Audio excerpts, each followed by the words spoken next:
બધાને મારા જય શ્રી કૃષ્ણ.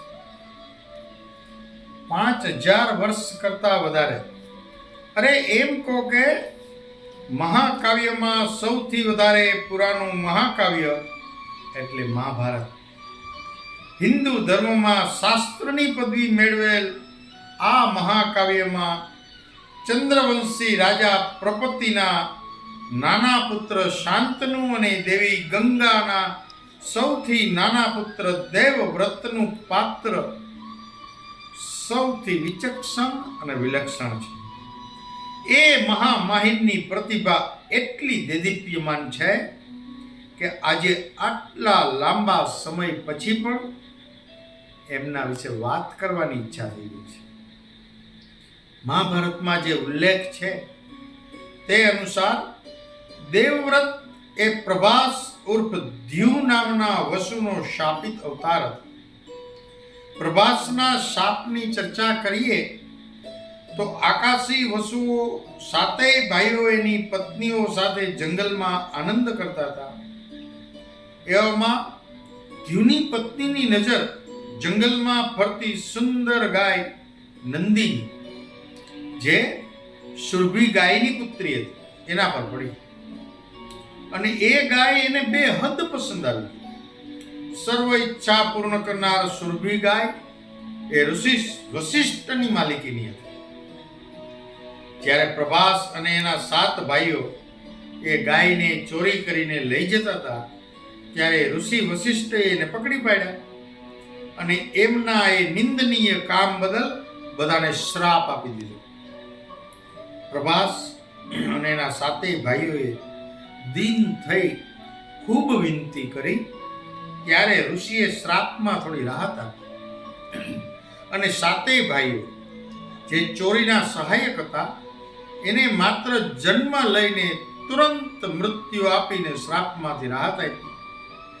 પરંતુ ચોરીના મુખ્ય સૂત્રધાર પ્રભાસને જન્મ લઈને લાંબુ અને યાતનાથી ભરેલ જીવન જીવવાની સજા કરી. પરંતુ એ જીવન થકી એમની પ્રતિષ્ઠા ખૂબ જ દિવ્ય હશે એવી રાહત આપી. એ 7 વસુ એટલે જન્મીને તુરંત મૃત્યુ પામેલ દેવવ્રતના 7 ભાઈઓ અને પ્રભાસ એટલે દેવવ્રત એટલે કે ચંદ્રવંશી મહારાજા શાંતનુના અને દેવી ગંગાના સૌથી નાના પુત્ર દેવવ્રત ઉર્ફ પરશુરામ શિષ્ય ગંગા પુત્ર ભીષ્મ. દેવવ્રત ભલે પરશુરામ શિષ્ય તરીકે ઓળખાતા, પરંતુ હકીકતમાં પોતાના માતા સહિત દેવવ્રતના અલગ અલગ વિષયના માધાનતાઓ એવા 9 ગુરુ, જેમને અલગ અલગ વિષયમાં દેવવ્રતને નિપુણ બનાવ્યા. બૃહસ્પતિ અને શુક્રાચાર્ય એમને રાજાની ફરજો, દંડનીતિ અને રાજ્યશાસ્ત્રનું જ્ઞાન આપ્યું. ઋષિ વશિષ્ઠ અને ચ્યવન ઋષિ એને દેવવ્રતને વેદ અને વેદાંતની શીખ આપી. બ્રહ્માના સૌથી મોટા પુત્ર સનત કુમાર એમને માનસિક અને આધ્યાત્મિક ચિંતન અને વિજ્ઞાનનું જ્ઞાન આપ્યું. ભૃગુ જાતિના મૃતકંદુના અમર પુત્ર, જેને ભગવાન શિવજી પાસેથી સદાકાળ યુવાનીનું વરદાન છે એવા માર્કંડેય ઋષિ એમને યતિની ફરજોનું જ્ઞાન આપ્યું. જામદગ્નેયના પરાક્રમી પુત્ર ભગવાન પરશુરામ, જેને યુદ્ધની અદ્વિતીય અને અપરાજિતતાની તાલીમ આપી. દેવેન્દ્ર ઇન્દ્રએ એમને આકાશી શસ્ત્રોની તાલીમ અને આકાશી શસ્ત્રોની ભેટ આપી. આ પ્રકારે અલગ અલગ દિવ્યાત્માઓ પાસેથી અલગ અલગ વિષયની તાલીમ એને લીધી. દેવવ્રત એના જીવનમાં ગુણો, સ્થાન અને વારસાને લઈ અને અનેક નામથી સંબોધન પામ્યો છે. જેમ કે દેવવ્રત, જેનો અર્થ છે ભગવાનને સમર્પિત. ભીષ્મ એટલે કે ઉગ્ર, આજીવન બ્રહ્મચર્યની ઉગ્ર પ્રતિજ્ઞા બદલ આ નામથી ઓળખાતા. ગંગાના પુત્ર હોવાથી ગંગાપુત્ર, ગંગ, ગંગાસુર, ગંગે એવા એમને નામ મળ્યા હતા.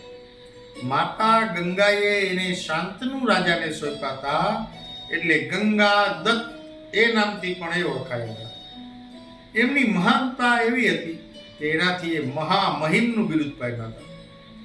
રાજા શાંતનુના પુત્ર હોવાથી દેવવ્રતને શાંતનવ, શાંતન પુત્ર, શાંતન સુતા, શાંતનુજ એવા નામથી ઓળખાતા. ગોરા શરીરને લીધે ગૌરાંગથી પણ જાણીતા હતા. શ્વેતવીર અને ભારત જેવા નામ પણ એના બધા જ આયુધો સફેદ અને વસ્ત્રો પણ સફેદ ધારણ કરવાથી અને ભરત રાજાના વંશજ હોવાથી એને નામ મળ્યા હતા.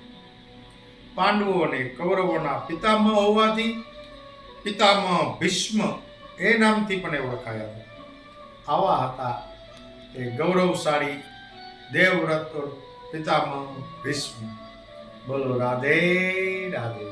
વાત મિત પ્રકાશ.